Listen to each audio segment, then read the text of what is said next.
بسم اللہ الرحمن الرحیم۔ السلام علیکم۔ پروگرام الکلام میں خوش آمدید۔ میں ہوں آپ کا میزبان محمد شعیب رضا۔ ناظرین کرام، یہ پروگرام جو سٹی نیوز نیٹ ورک اور ادارہ فکر جدید کے اشتراک سے شروع کیا گیا، جمعہ کے روز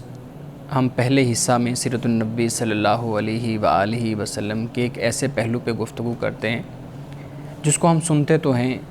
پڑھتے تو ہیں، لیکن عملی طور پہ ہم اس پہ عمل نہیں کرتے، اور دوسرے حصہ میں ہم کچھ بہت اہم سوالات کو پروگرام کا حصہ بنائیں گے۔ حسب سابق ہمارے ساتھ شریک گفتگو ہیں جناب محمد امانت رسول صاحب۔ امانت صاحب، بہت شکریہ آپ کے وقت کا۔ میری معاونت کے لیے موجود ہیں مس نورین صاحبہ، thank you so much madam. ناظرین کرام، سیرت النبی صلی اللہ علیہ وآلہ وسلم انسان کو ہر پہلو، ہر قدم پہ رہنمائی فراہم کرتی ہے، اور اسی کے بارے میں اللہ رب العزت نے قرآن کریم میں ارشاد فرمایا کہ یہ رسول اللہ صلی اللہ علیہ وآلہ وسلم کی زندگی آپ کا اسوہ، تمہارے لیے بہترین نمونہ ہے۔ لیکن عام طور پہ ہم دیکھتے ہیں کہ سیرت النبی کے بہت سے پہلو ایسے ہوتے ہیں، بہت سے موضوعات ایسے ہوتے ہیں جن کو ہم روزانہ کی بنیاد پہ پڑھتے بھی ہیں، سنتے بھی ہیں، لیکن جب عمل کرنے کی باری آتی ہے تو ہمارا عمل اس پہ نہیں ہوتا۔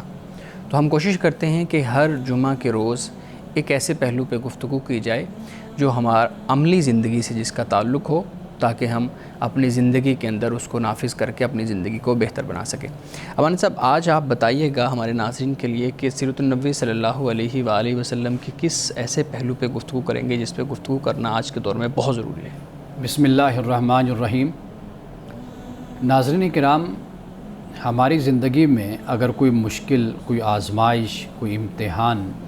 آتا ہے تو ہم اس سے گھبرا جاتے ہیں، پریشان ہو جاتے ہیں، بلکہ ناشکرے بن جاتے ہیں اور حوصلہ چھوڑ بیٹھتے ہیں، اور اللہ سے اپنے تعلق کو مضبوط کرنے کے بجائے اپنے اس تعلق کو کمزور کر بیٹھتے ہیں۔ رسول اللہ صلی اللہ علیہ وسلم کی حیات مبارکہ میں جو آزمائش اور جو امتحانات آئے ہیں ان کا ایک ہم جائزہ لیتے ہیں تو گویا کہ رسول اللہ کی تمام زندگی کا ایک جائزہ، ایک ریویو ہمارے سامنے آ جائے گا۔ آزمائش اگر ہم دیکھتے ہیں شخصی حوالے سے، انفرادی حوالے سے، یعنی رسول اللہ صلی اللہ علیہ وسلم کی اپنی ذات کے حوالے سے، تو ہم یہ دیکھتے ہیں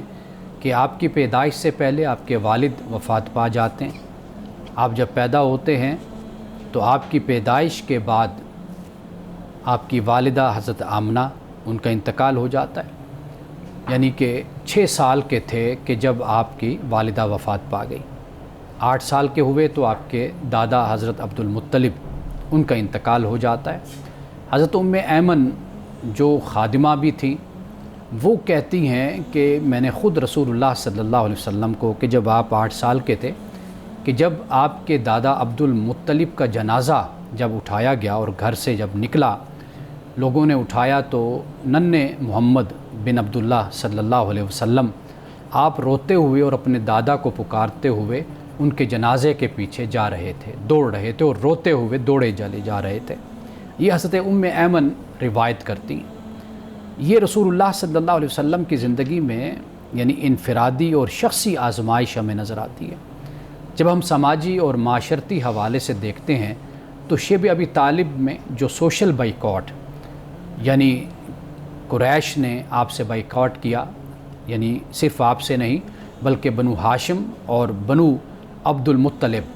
ان کے جتنے بھی رشتہ دار اور لوگ تھے، ان سے بائیکاٹ کیا،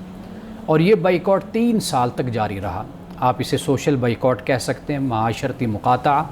وہ مقاطعہ یہ تھا کہ کوئی خرید و فروخت نہیں کرے گا، کوئی میل جول نہیں رکھے گا، یہاں تک کہ کوئی رشتہ نہ دے گا اور نہ ان سے لے گا، یعنی کوئی نکاح نہیں ہوگا۔ یہ سلسلہ 3 سال تک جاری رہتا ہے۔ صحابہ اکرام رضوان اللہ تعالی علیہم مجمعین اور خود رسول اللہ صلی اللہ علیہ وسلم کی ذات اقدس بیان کیا جاتا ہے کہ پتے کھا کر گزارا کیا گیا، اور اسی طرح جو چیز ملتی، جو حلال اور جائز ہوتی، اس کو مسلمان کھا لیا کرتے تھے، اور اس طریقے سے 3 سال گزارے گئے۔ اور اسی عرصے میں ہی پھر حضرت خدیجہ الکبریٰ رضی اللہ تعالیٰ عنہ، حضرت ابو طالب کا بھی اسی کے بعد یا اسی کے دوران کہیں آخر میں جا کر ان کا انتقال ہو جاتا ہے۔ تو رسول اللہ صلی اللہ علیہ وسلم اسی سال کو عام الحزن یعنی دکھ کا سال قرار دیتے ہیں۔ تو یہ دو شخصیات تھیں جو رسول اللہ کے ساتھ تھیں، اور وہاں پر ان کا اثر رسوخ بھی بہت زیادہ تھا، تو ان کا ایک بڑا سہارا دنیاوی طور پر رسول اللہ صلی اللہ علیہ وسلم کو حاصل تھا۔ یہ سماجی اور معاشرتی امتحان اور آزمائش آپ اس کو کہہ لیجیے۔ اور اسی طریقے سے جب ہم سیاسی اور جنگی حوالے سے دیکھتے ہیں تو رسول اللہ صلی اللہ علیہ وسلم کے غزوہ احد میں روایات میں آتا ہے کہ آپ کے دندان مبارک شہید کیے گئے، آپ کا سر مبارک وہ زخمی کیا گیا، آپ کے چہرے میں یعنی آپ کی گالوں پہ یا ماتھے پیشانی پہ کہا جاتا ہے کہ زخم لگے، اور دو جو کڑیاں ہیں وہ آپ کی رخسار میں وہ گھس گئیں۔ یعنی یہ رسول اللہ صلی اللہ علیہ وسلم پر اللہ کی طرف سے ایک آزمائش، ایک امتحان، اور آپ اس میں سے گزرے۔ پھر آپ دیکھیے کہ ہجرت آپ نے مدینے کی طرف کی، اور یہ ہجرت ایسے نہیں تھی کہ جیسے آج گاڑیاں ہیں، بسیں ہیں، جہاز ہیں، تو ایک شخص جو انسا ہے یا ایک خاندان وہ ایک ملک سے دوسرے ملک ہجرت کر چلا جاتا ہے، لیکن اس وقت کا جو ہجرت کرنا تھا وہ بہت مشکل تھا، صعوبتوں سے بھرا ہوا تھا۔ تو پھر جب قریش نے یہ آپس میں فیصلہ کیا اور تہیہ کیا کہ ہم رسول اللہ صلی اللہ علیہ وسلم کو قتل کر دیتے ہیں، تو ہجرت کی رات رسول اللہ نے پھر اپنے بستر پر حضرت علی کو سلایا، سیدنا ابو بکر صدیق رضی اللہ تعالیٰ عنہ آپ کے ساتھ تھے، آپ نے پھر ہجرت فرمائی۔ اب یہ ہجرت کرتے ہوئے یعنی مکہ سے آپ کا یہ سفر شروع ہوا، اور پھر اس کے بعد آپ غار ثور میں پہنچے، پھر غار ثور سے پھر آگے آپ مدینہ المنورہ پہنچے۔ تو یہ رسول اللہ صلی اللہ علیہ وسلم کی زندگی ہم ہجرت تک دیکھتے ہیں، یعنی اس میں آپ دیکھیے کہ آزمائشیں بھی ہیں، امتحانات بھی ہیں، اور پھر اس کے بعد جب مدینہ کی زندگی ہے تو وہاں پر بھی یہود ہیں، نصارہ ہیں، دوسرے قبائل ہیں، منافقین ہیں، یعنی مکہ سے زیادہ آزمائش اور امتحان پھر مدینے میں ہمیں نظر آتے ہیں۔ اور پھر صلح حدیبیہ کا واقعہ ہوتا ہے یعنی 7 ہجری کو، آپ اس میں دیکھ لیجئے کہ کتنا مشکل فیصلہ رسول اللہ صلی اللہ علیہ وسلم کو کرنا پڑا، آپ نے فیصلہ فرمایا، اور آپ یہ بھی دیکھیے کہ یہ ایسا فیصلہ تھا کہ جس پہ صحابہ کرام رضوان اللہ تعالیٰ علیہم اجمعین بھی پریشان ہو گئے۔ تو یہ آپ کی زندگی جو خاص طور پر 23 سال کی زندگی ہمیں مکہ کے 13 سال اور مدینہ کے 10 سال ہمیں نظر آتے ہیں، تو وہاں پر رسول اللہ صلی اللہ علیہ وسلم کی زندگی صعوبتوں سے، آزمائشوں سے، امتحانات سے بھری ہوئی زندگی نظر آتی ہے۔ لیکن آپ یہ بھی دیکھیے کہ جب بھی کوئی تکلیف آتی، کوئی مصیبت آتی، کوئی آزمائش آتی، تو سب سے پہلے رسول اللہ کی بارگاہ میں حاضری دیتے، یعنی مصلی بچھا لیتے اور دعا کرتے، نفل پڑھتے، اللہ تعالیٰ سے اس مشکل میں اور اس آزمائش میں اللہ تعالیٰ سے دعا کرتے کہ اللہ تو میری مدد فرما۔ یعنی دنیاوی لحاظ سے جو وسائل ہوتے، جو بندوبست ہوتا، جو حکمت عملی ہوتی، وہ بھی آپ ضرور بنایا کرتے تھے، لیکن اس کے ساتھ ساتھ آپ اللہ تعالیٰ سے دعا کا سلسلہ بھی جاری رکھتے۔ اب طائف میں جب آپ تشریف لے گئے، وہاں پر جو آپ کو تکالیف پہنچائی گئی، ان کی طرف سے جسمانی تکالیف دی گئی، تو وہاں پر اللہ سبحانہ و تعالیٰ کی بارگاہ میں آپ نے یہ دعا کی، اے اللہ اگر تو مجھ سے راضی ہے تو پھر مجھے دنیا کی ان تکلیفوں کی کوئی پرواہ نہیں ہے، اگر تو مجھ سے خوش ہے اور تو مجھ سے راضی ہے اور تو مجھ سے ناراض نہیں ہے تو پھر مجھے دنیا کی ان تکلیفوں کی اور مجھے کسی شخص کی بھی کوئی پرواہ نہیں ہے۔ اور پھر ہم یہی دیکھتے ہیں کہ ہجرت کی رات کہ رسول اللہ صلی اللہ علیہ وسلم کے جب سیدنا ابو بکر صدیق آپ کے ساتھ ہیں غار ثور میں، اور اس وقت آپ پریشان ہوئے حضرت ابو بکر کہ جب دشمنان اسلام غار کے دہانے پر پہنچ چکے تھے اور ان کی آوازیں آ رہی تھیں تو پریشان ہوئے۔ قرآن کہتا ہے اذ یقول لصاحبہ لا تحزن ان اللہ معنا، کہ یاد کرو اس وقت کو کہ جب رسول نے اپنے صاحب سے یہ کہا تھا کہ لا تحزن ان اللہ معنا، کہ گھبراؤ نہیں، اللہ ہمارے ساتھ ہے۔ تو یہ رسول اللہ صلی اللہ علیہ وسلم کی اللہ سے ایک دعا بھی ہے، اللہ سے ایک ربط اور تعلق بھی ہے، اور پھر آپ دیکھیے کہ ان آزمائش اور امتحانات میں جو ثابت قدمی کی بات ہے، حضرت ابو طالب کا ہم نے یہاں پر ذکر کیا کہ آپ کے پاس کفار آئے، رؤساء آئے، انہوں نے کہا کہ بھئی اپنے بھتیجے کو منع کر دو، اگر وہ عرب کی کسی خاتون سے شادی کرنا چاہتا ہے ہمیں بتا دے، ہم اس کی شادی کروا دیں گے، دولت چاہتا ہے دولت دے دیں گے، اقتدار چاہتا ہے اقتدار دے دیں گے، لیکن جو یہ دعوت دین کا کام کر رہا ہے اس سے اس کو منع کر دو۔ حضرت ابو طالب نے یہ بات اپنے بھتیجے حضرت محمد صلی اللہ علیہ وسلم کے سامنے رکھی، تو آپ کا یہ جملہ سیرت کی کتابوں میں موجود ہے کہ آپ نے فرمایا کہ اگر سورج میرے دائیں ہاتھ پر یہ لوگ رکھ دیں اور میرے بائیں ہاتھ پر چاند رکھ دیں تو میں کبھی بھی اپنے فریضہ نبوت سے باز نہیں آؤں گا۔ یہ جو سورج اور چاند کا رکھنا ہے، اس سے مراد یہ ہے کہ سارے جہاں کا اقتدار اور دولت اور پیسہ سب کچھ وہ مجھے مہیا کر دیں تو میں کبھی بھی اس سے باز نہیں آؤں گا۔ جو اللہ نے میری ذمہ داری، میری ڈیوٹی لگائی ہے تو میں اس کو کبھی نہیں چھوڑوں گا۔ رسول اللہ صلی اللہ علیہ وسلم کی آنکھوں میں آنسو آ گئے۔ حضرت ابو طالب نے جب اپنے بھتیجے کو روتے ہوئے دیکھا تو فرمایا کہ بیٹے، اے میرے بھتیجے، آپ پریشان نہ ہو، جو اللہ نے آپ کے سپرد جو ذمہ داری لگائی ہے، جو آپ اپنی ذمہ داری خیال کرتے ہیں، آپ اس کو پوری تندہی سے اور جرت سے اور بہادری سے آپ اس ذمہ داری کو ادا کریں۔ آپ کا کوئی بال بیکا نہیں کر سکتا، کوئی آپ کو تکلیف نہیں پہنچا سکتا۔ تو یہ رسول اللہ صلی اللہ علیہ وسلم کی زندگی سے سبق ہمیں ملتا ہے کہ ہم چھوٹی چھوٹی تکلیفوں پر پریشان ہو جاتے ہیں۔ میں نے لوگوں کو دیکھا ہے کہ کبھی کوئی تنگ دستی، کوئی تکلیف آ گئی تو پھر خدا سے شکوہ کرنا شروع کر دیا، لیکن ایک صبر والا انسان، ایک عظیم انسان کی یہ علامت ہوتی ہے کہ اس کی ساری زندگی کوششوں سے بھرپور ہوتی ہے، محنتوں سے بھرپور ہوتی ہے، اس کی ساری زندگی آگے بڑھنے کی کوشش میں گزرتی ہے، اور وہ کبھی بھی تکالیف سے، آزمائش اور امتحانات سے گھبراتا نہیں، بلکہ خندہ پیشانی سے ان کو اس لیے قبول کر لیتا ہے کہ یہ بھی میرے خدا کی طرف سے ایک آزمائش اور امتحان ہے، اور آزمائش اور امتحان وہ اسی کا لیتا ہے جس سے وہ محبت کرتا ہے یا جسے اس کا قرب حاصل ہوتا ہے۔ اور یہ وہ بات ہے کہ جو رسول اللہ کی حیات مبارکہ سے ہمیں نصیب ہوتی ہے اور ہمیں سمجھ آتی ہے۔ ناظرین کرام، یہاں وقت ہوا چاہتا ہے ایک بریک کا، ہمارے ساتھ رہیے گا۔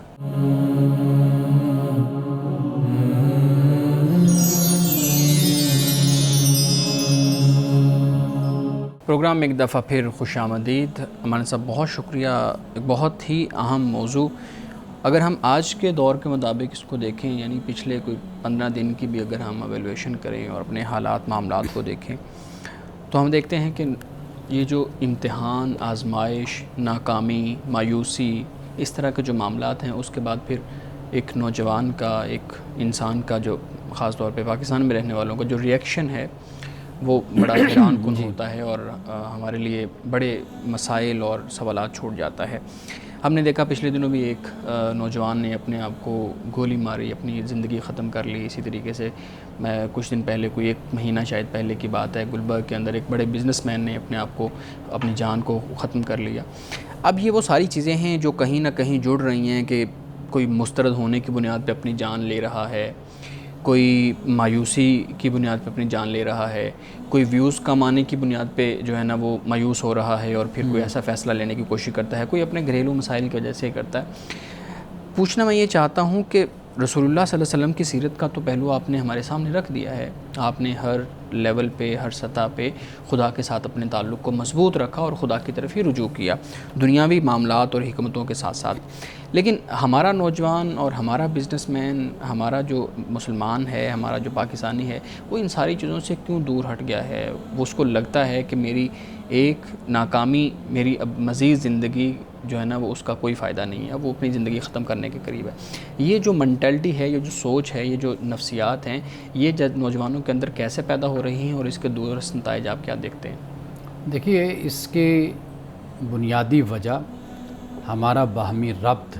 کمزور ہونا ہے، ایک دوسرے کے ساتھ تعلق، رابطہ، ملنا جلنا، بیٹھنا اٹھنا، گفتگو،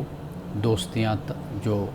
ایک وقت تھا کہ ہم ایک دوسرے کو مصروف رکھتے تھے، ایک دوسرے کو وقت دیتے تھے، ملتے تھے، باتیں ہوتی تھیں، گفتگو ہوتی تھی۔ یعنی مثال کے طور پر اگر آپ خاندانی سطح پر اگر آپ یہ دیکھیے تو مشترکہ طور پر بیٹھنا، اکٹھے کھانا، گفتگو کرنا ایک دوسرے کے ساتھ، اور گھر میں بڑے بزرگوں کا ہونا، ان کے ساتھ پھر چھوٹوں کا، اپنے چھوٹوں کو کہنا، یعنی ماں باپ کا بچوں کو کہنا کہ دادا کے پاس جاؤ، نانا ہے، نانی ہے، دادی ہے، یا بڑے بھائی ہوتے ہیں، تایا ہوتے ہیں، ان کے پاس جاؤ، بیٹھو، ان کی خدمت کرو، ان کی باتیں سنو۔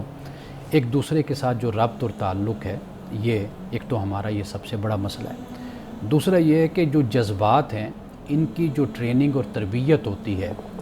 وہ ہمارے معاشرے میں نہیں ہے، جذباتی تربیت۔ ٹھیک ہے، یعنی آپ 2 شخصوں کو دیکھ لیں نا، ہم اس پر بہت دفعہ بات ادارے میں کر چکے ہیں بیٹھ کر وہاں پر پروگراموں میں کہ دو لوگ ہیں نا، ایک شخص وہ ہے کہ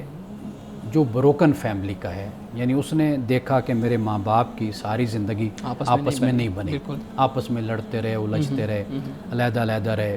وہ بچہ بھی علیحدہ رہا۔ اچھا، اس کے مقابل میں ایک بچہ وہ ہے کہ جو ایک خاندان میں رہا، ماں باپ میں رہا، اس گھر میں کچھ اقدار ویلیوز ہیں، بڑے چھوٹے کا احترام ہے، ملنا جلنا ہے، طے شدہ ہے کہ بھئی فلاں دن بیٹھ کر ہم نے کھانا اکٹھے کھانا ہے، بیٹھنا، اتوار کا دن ہے، جیسے میں نے کئی گھروں میں دیکھا وہ جمعرات کو آپس میں بیٹھتے ہیں، کسی جگہ پر طے ہوتا ہے بھی آپ نے آنا ہے، دادا دادی زندہ ہے تو جمعرات اتوار کا دن وہاں پر ان کے پاس پہنچنا ہے۔ بالکل ایسے۔ اچھا، یہ جو ہوتا ہے نا، اب آپ جب ان کے جذباتی دیکھتے ہیں، جذباتی حوالے سے وہ مستحکم ہے، ان کی تربیت ہے، تو وہاں پر ان کے رویوں میں آپ کو بالکل مختلف رنگ نظر آئے گا۔ بالکل ٹھیک کہا۔ یعنی ایک شخص جو ان سا ہے جس کی بروکن فیملی ہے، یعنی ماں باپ کی ساری زندگی نہیں بنی، اس بچے کا جو رویہ ہوگا نا وہ دوسرے سے بالکل مختلف ہوگا۔ یعنی جب وہ کسی سے مخالفت اور اختلاف میں آئے گا، وہ دشمنی کی انتہا پر چلا جائے گا، گالم گلوچ دے گا اور برا بھلا کہے گا، برے نام رکھے گا، بگاڑے گا، سب کچھ کرے گا۔ لیکن دوسری طرف جب آپ دیکھیں گے کہ جو شخص ایک خاندان میں پلا ہے، بڑا ہے، وہاں پر کچھ نارمز ہیں، ویلیوز ہیں، آپ دیکھیں گے اس کے خوشی کا انداز بھی مختلف ہوگا اور اس کے غصے کا انداز بھی مختلف ہوگا۔ تو اصل میں اپنے بچوں کو ہمیں اس چیز کی ٹریننگ دینی چاہیے کہ بیٹا یہ جو آپ کے جذبات ہیں، کامیابی سے وابستہ ہوتے ہیں، ناکامی سے وابستہ ہوتے ہیں، ان کو آپ نے کس طریقے سے انگیج کرنا ہے، مینیج کرنا ہے، ایڈجسٹ کرنا ہے۔ یہ چونکہ ہمارے معاشرے میں اس طرح کی تربیت نہیں ہو رہی، جس کی وجہ سے یہ مسائل ہمارے ہاں پیدا ہو رہے ہیں کہ بچے خودکشی کی طرف آتے ہیں۔ اگر آپ کی بات پوری ہوگی، آخری بات میں صرف کہوں گا، یہ جو ناکامی اور کامیابی، امتحانات میں فیل ہونا اور بالکل بچوں کے لیے آگے اندھیر نگری بنا دینا ماں باپ کا کہ بس اب تو زندگی تباہ ہو گئی، بس بیٹا اب تو تمہاری زندگی گئی اگر تم اس امتحان سے نہ نکلے یا کامیاب نہ ہوئے۔ تو اس طرح کی جو ہماری مینٹیلٹی اور ایٹیچیوڈ ہے ماں باپ کا خاص طور پر،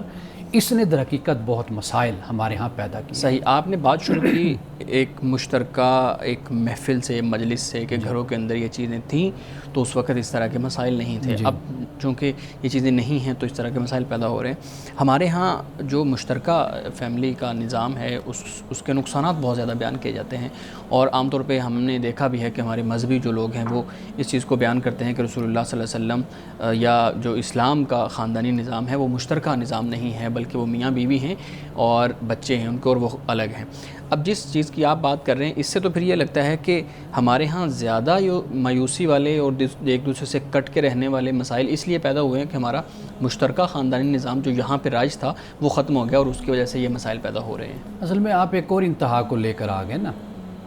یعنی اب آپ جوائنٹ فیملی کی بات کر رہے ہیں تو واضح بات ہے کہ اس کے مسائل پھر اپنی جگہ پر موجود ہیں۔ میں تو یہ عرض کر رہا ہوں نا کہ آپ کے بڑے ہیں، بے شک وہ آپ سے دور ہیں اور وہ آتے ہیں، ملنا آپ کے جلنا پاس ہونا چاہیے، ملنا جلنا ہو، بچوں کو پتہ ہو کہ ایک ہمارا رابطہ ہے، تعلق ہے، وہ ہمارے تایا جان ہیں، ہمارے نانی ہیں، بڑے ہیں، ہم نے ان کے پاس جانا ہے، ان سے ملنا ہے، بیٹھنا، وہ ہمارے پاس جب آئیں بچے ان کے پاس بیٹھیں، ان کو ٹائم دیں، ان سے بات کریں، سنیں۔ یہ جو چیز ہے میں اس کی بات کر رہا ہوں، یہ بالکل ویکلی یا منتھلی بیسس پہ ملنے کو کہہ رہے ہیں، ہاں، گیٹ ٹوگیدر، منتھلی ہو یا ویکلی ہو، جب بھی ہو، مطلب یہ ہے کہ تربیت میں چیز شامل ہو کہ انہوں نے ملنا ہے، ایک کھینچ ہے، ایک تعلق ہے، یہ آپس میں ہونا چاہیے۔ یہ میں اس کی بات کر رہا ہوں۔ دیکھیے، جوائنٹ فیملی ہونا نہ ہونا اس کا اسلام سے کوئی تعلق نہیں، یہ آپ کے اپنی معاشرت سے اس کا تعلق ہے۔ اگر اس کی خرابیاں آپ کو نظر آ رہی ہیں تو آپ ان خرابیوں کا علاج کرتے ہیں، تو آپ کو باقی دوسرا راستہ بھی آپ کے پاس موجود ہے، آپ اس کو اختیار کر لیجیے۔ جوائنٹ فیملی میں یہ ہو جاتا ہے کہ 3-4 لوگ اگر کمانے والے ہیں تو ان کی کمائی ایک ہاتھ میں چلی جاتی ہے، تو وہ گھر اچھے طریقے سے، سکھی طریقے سے چل جاتا ہے۔ یعنی مثال کے طور پر دادی ہے گھر میں موجود ہے، یا ساس ہے، یا کوئی بھی بڑی بہو کو سپرد کر دیا جاتا ہے، تو وہ گھر ذرا اچھے طریقے سے چل جاتا ہے، کم آمدنی والا بھی ایڈجسٹ ہو جاتا ہے، زیادہ آمدنی والا بھی ایڈجسٹ ہو جاتا ہے، جہاں اس کے نقصانات وہاں اس کے فوائد بھی اس کے اپنی جگہ۔ یعنی مثال کے طور پر ایک فائدہ آپ دیکھ لیجئے کہ ایک فرد ہوتا ہے، وہ گھر میں کوئی خاتون بیمار ہو، کوئی بچہ بیمار ہو، وہ اس کو لے کر چلا جاتا ہے۔ اگر کوئی علیحدہ رہ رہا ہوگا، اب اس ماں کو بھی ڈیوٹی دینی ہے, باپ کو بھی پہنچنا ہے, جی گھر کا بندہ بیمار ہے, اس کو لے کر جانا ہے ڈاکٹر کے پاس, وہ دفتر بھی چھوڑے گا, اپنا کام چھوڑ کر پہنچے گا. کئی فوائد بھی ان چیزوں کے ہیں, ٹھیک, لیکن اس کے نقصانات بھی اپنی جگہ پر ہیں. بالکل ٹھیک ہے. جی آپ بات کرنا جی چاہیں. آپ امتحان کو کس نظر سے دیکھتے ہیں؟ جو آزمائش ہے,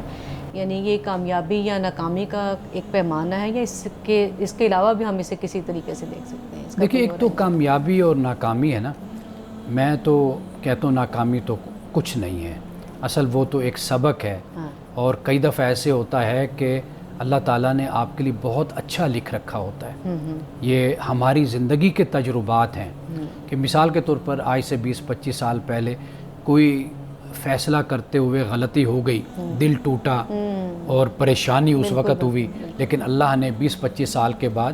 کہیں بہتر فیصلہ فرما دیا. اب انسان یہ سوچتا ہے کہ اگر وہ فیصلہ اسی کے مطابق ہو جاتا جو میں نے چاہا تھا تو شاید آج میں سکھی نہ ہوتا,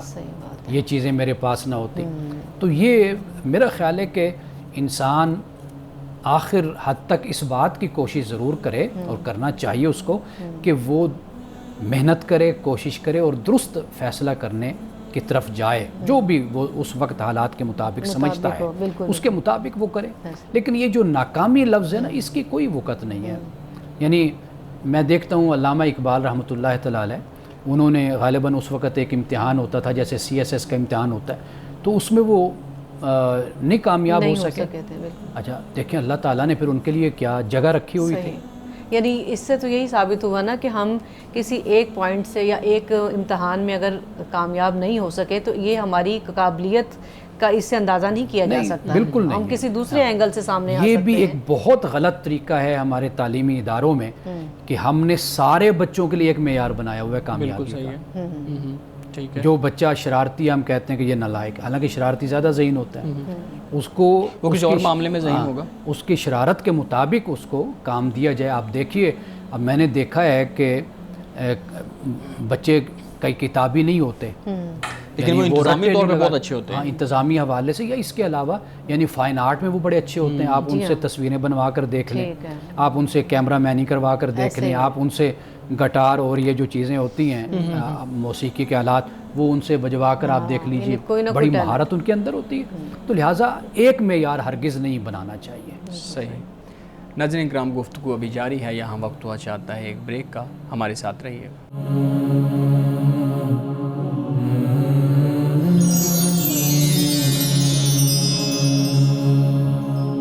پروگرام میں ایک دفعہ پھر خوش آمدید. امانہ صاحب, ہم بات کر رہے ہیں کہ ہمارے ہاں جو مایوسی, ناکامی کی بنیاد پہ ایک دوسرے سے کٹ جانا اور پھر اپنی جان کو, اپنی زندگی کو ختم کر لینا, یہ اس انتہا پہ جو لوگ پہنچ جاتے ہیں, یہ مسائل اور یہ معاملات کیوں ہیں؟ ہم نے دیکھا ہے کہ والدین بچوں کو کامیابی کی تلقین تو کرتے ہیں, کامیابی کا وہ جو ان کو ایک پورا استعارہ ہے وہ بنا کے دکھاتے ہیں کہ اس طرح کرو گے تو یہ کامیابی مل جائے گی, یہ کامیابی مل جائے گی, تم زندگی کے کسی ایسے موقع پہ پھر یاد کرو گے. یہ ساری چیزیں ہم بتاتے ہیں, اپنی تربیت کے اندر شامل کرتے ہیں. ہم نے دیکھا ہے کہ ناکامی سے کیسے نمٹنا ہے, اس کو کوئی بھی اپنی تربیت کے اندر, اپنی تعلیمی معاملات کے اندر شامل نہیں کرتا کہ ہم اپنے بچوں کو بتائیں کہ یہاں پہ تمہیں 100 نمبر مل سکتے ہیں, 100 میں سے وہاں پہ تمہیں 0 بھی مل سکتا ہے, اور جب 0 ملے گا تو پھر تمہارا ریئیکشن کیا ہونا چاہیے. جہاں پہ تم ایک جگہ پہ اپنی پسند کی شادی کرنے کی بات کر رہے ہو, وہاں پہ اگر ہاں ہو سکتی ہے تو نہ کا بھی اتنا ہی چانسز ہیں, ریجیکشن کے بھی اتنے ہی چانسز ہیں. بزنس اگر کر رہے ہیں تو جتنے چانسز کامیاب ہونے کے ہیں اتنے ہی ناکام ہونے کے ہیں. لیکن یہ جو رائٹ سائڈ والی چیز ہے کامیابی والی, اس کی تو بہت زیادہ ہم تلقین کرتے ہیں اور ایک خواب دکھاتے ہیں, لیکن جو ناکامی کے بعد والا رویہ ہوتا ہے اس پہ کوئی بھی بات نہیں کرتا, نہ معاشرہ بات کرتا ہے, نہ تعلیمی جو ادارے ہیں وہ بات کرتے ہیں, نہ والدین بات کرتے ہیں.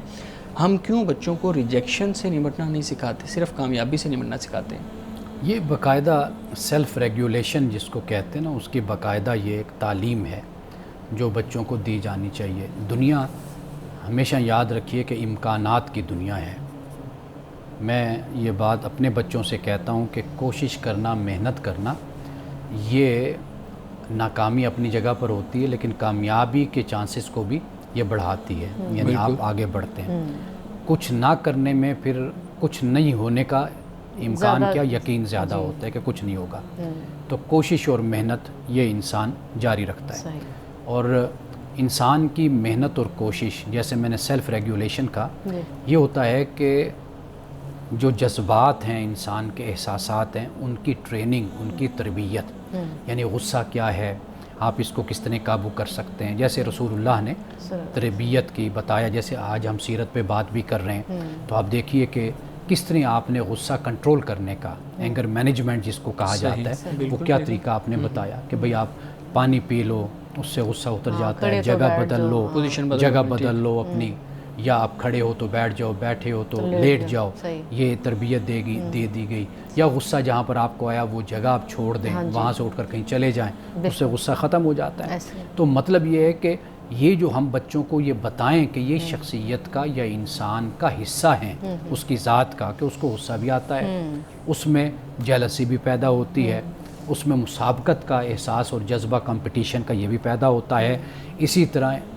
انسان ہی کی زندگی میں کامیابی بھی ہوتی ہے، ناکامی بھی. یہ بھی خدا کا ایک پورا نظام ہے. یعنی مثال کے طور پر سارے یہ چاہیں کہ بھئی وہ کامیابی کے اوپر پہنچ جائیں، تو پھر دنیا کا نظام کیسے چلے گا؟ کچھ تو کیٹیگرائز کرنا پڑے گا نا. یعنی اچھا، پھر اسی طرح ایک آپ کا ایپٹیچیوڈ ہے یا آپ کی ایک ذوق ہے آپ کا، اب وہ ذوق آپ کو تقسیم کر دیتا ہے. یعنی کوئی ڈاکٹر بننا چاہتا ہے، کوئی انجینئر بننا چاہتا ہے، کوئی اسکالر بننا چاہتا ہے، کوئی میڈیا کی لائن میں آنا چاہتا ہے، کوئی صحافی بننا چاہتا ہے، کوئی وکیل، کوئی جج. ٹھیک ہے نا. اگر یہ چیز نہ ہوتی، ایک ہی ذوق کے سارے لوگ ہوتے اور ایک ہی صلاحیتوں کے سارے لوگ وہ نہ ہوتے، ہوتا تو پھر کیا، پھر معاملات بگڑ جاتے ہیں. اب یہ جو تقدیر کا لفظ بولا جاتا ہے نا عربی میں، اور جس پر ہم بڑی بحث بھی کرتے رہتے ہیں، اور خاص طور پہ آپ بڑے سوال کرتے ہیں اس پر، تو یہ تقدیر بھی اصل میں اسی چیز کا نام ہے نا. یعنی اللہ نے یہ مختلف ٹیلنٹ اور مختلف صلاحیتیں انسانوں کو دے دی ہیں، اور ایک حد تک ایک چیز کو ظرف کے مطابق اللہ نے کر دیا. اب وہ یہ تقدیر ہوگی نا. اب یہ جو پیمانہ ہے در حقیقت اسی سے دنیا کا نظام چلتا ہے. اگر یہ کچھ ذوق اور یہ مزاج نہ ہوتے تو پھر دنیا کا نظام کیسے چلنا تھا؟ تو لہٰذا بچوں کو اس طریقے سے سمجھایا جانا چاہیے کہ بیٹا آپ محنت کر رہے ہیں، آپ میں صلاحیت ہے، سب کچھ ہے، ممکن ہے کہ یہ شعبہ آپ کے لیے نہ ہو،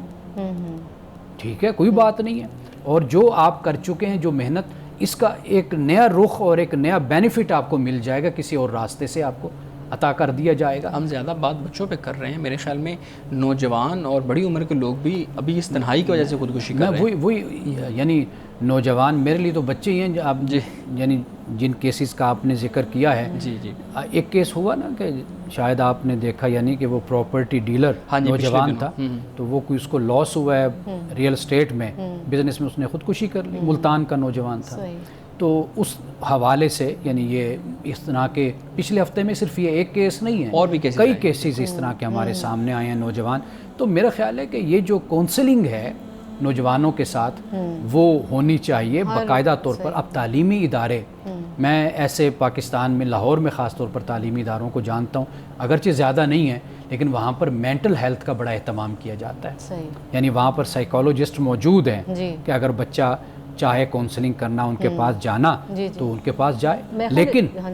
ہمارے ہاں اکثر ہمارے اداروں میں یہ سہولت نہیں ہے، اور کیونکہ بیسک چیزیں بھی نہیں ہیں. یہ تو بہت ہی خاص چیز ہے نا جس کی طرف اشارہ کیا. اور جیسے شعیب صاحب کہہ رہے ہیں نوجوان، تو بنیاد تو بچپن سے ہی ہوتی نا. اگر اس چیز پہ کام شروع ہو جائے تو یہی پروان جو چڑھے گی نسل، تو یہ ایک اچھے طریقے سے ان کی گروتھ بالکل، یعنی گھر سے ہی تربیت کا آغاز ہوتا ہے. ہمارے ساتھ امید رکھنا جو ہے، کیا یہ ہماری کارکردگی کو بہتر بنانے میں اس کا کوئی کردار ہوتا ہے؟ اگر ہم دیکھیے، ایک ہے اب وہ زمانہ نہیں ہے کہ ہم جو ایک لفظ بول دیتے ہیں کہ امید رکھو، اچھا، یہ کافی جیسے ایک واعظ تقریر اور خطاب ہو جاتا ہے. اب اصل جو ہے نا، وہ آپ کو بہت اچھے طریقے سے اپنی بھی تربیت کرنی ہوگی، اور جس کی تربیت آپ کرنا چاہ رہے ہیں اس کی بھی پوری نفسیاتی صورت حالت کو اور ایک انسانی فطرت کو اور عادات کو وہ پیش نظر رکھ کر آپ کو باقاعدہ اس کا علاج اور اس کی ریمیڈی کو تلاش کرنا ہوگا. یہ جو ایک عام رواج ہمارے ہاں ہے نا، مجھے ایک میرے شاگرد نے یہ بات مجھے کہی، وہ اس کیفیت سے گزرا، نفسیاتی مرض کہہ لیجیے، جو ڈپریشن وغیرہ سے، انگزائٹی سے. تو وہ کہنے لگا کہ سر یہ جو نصیحتیں اور باتیں ہوتی ہیں نا اس کیفیت میں یہ کوئی اثر نہیں کام نہیں آتی بالکل، بلکہ یہ زیادہ بندے میں چڑچڑاپن پیدا کرتی ہے نصیحتیں، زیادہ اکتاتا ہے انسان ان باتوں سے، خاص طور پہ ایسے ڈپریشن انگزائٹی میں اور ڈپریشن میں کہتا ہے کہ یہ کسی معذرت سے میں لفظ بول رہا ہوں، کسی مولوی کے سپرد اس بندے کو نہ کیجیے جو انگزائٹی کا ہو، ڈپریشن کا ہو، اس کو اگر سپرد آپ نے کرنا ہے نا تو وہ پھر جو نفسیاتی ماہر ہے، بالکل سائیکالوجسٹ ہے، پھر اس کے سپرد کیجیے، کیونکہ یہ فقط مثال کے طور پر میں آپ کو بتاؤں کہ یہ انگزائٹی یا ڈپریشن والے لوگ نعوذ باللہ کبھی گستاخی بھی کرتے ہیں، یعنی منہ سے ایسے جملے نکال بیٹھیں گے، مذہب کی توہین کر دیں گے، بول دیں گے، اپنے جذبات پہ قابو نہیں نہ ہوتا ہے ان کا۔ قابو کے علاوہ یہ کہ جب آپ بیٹھ کر اس کے سامنے باتیں یہ کریں گے، وہ کہے گا یار میری تکلیف کچھ اور ہے اور یہ مجھے بیٹھ کر قرآن و حدیث سنا رہے ہیں، تو پھر اس کے منہ سے نازیبا جملے نکلتے ہیں۔ تو لہٰذا ایسے جو کیسز ہوتے ہیں یا تو آپ اس کو پورا انڈرسٹینڈ کریں، نہیں کر سکتے تو پھر جو اصل اس کا ماہر ہے اس کی طرف ریفر کر دیں۔ بالکل صحیح ہے، بالکل۔ ناظرین اکرام، گفتگو ابھی جاری ہے، یہاں وقت ہوا چاہتا ہے ایک بریک کا، ہمارے ساتھ رہیے گا۔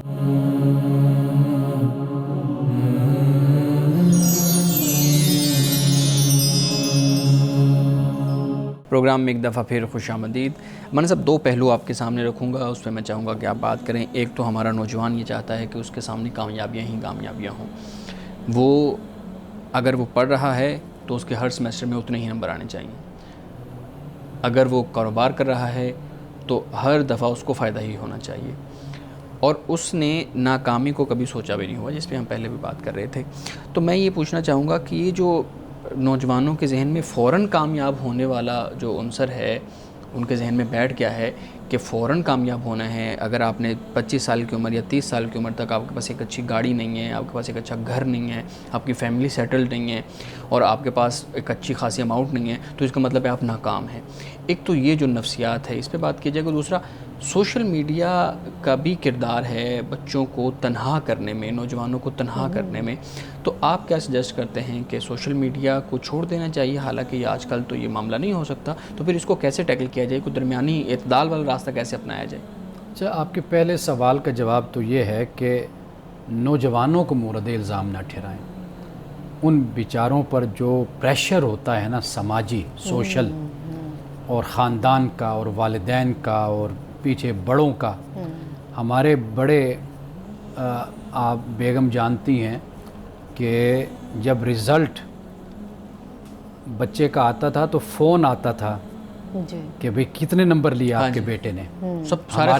ہماری تو بیٹی نے اتنے نمبر لیے یا بیٹے نے یا ہمارے پوتے نے یا پوتی نے یا نواسی یا نواسی نے،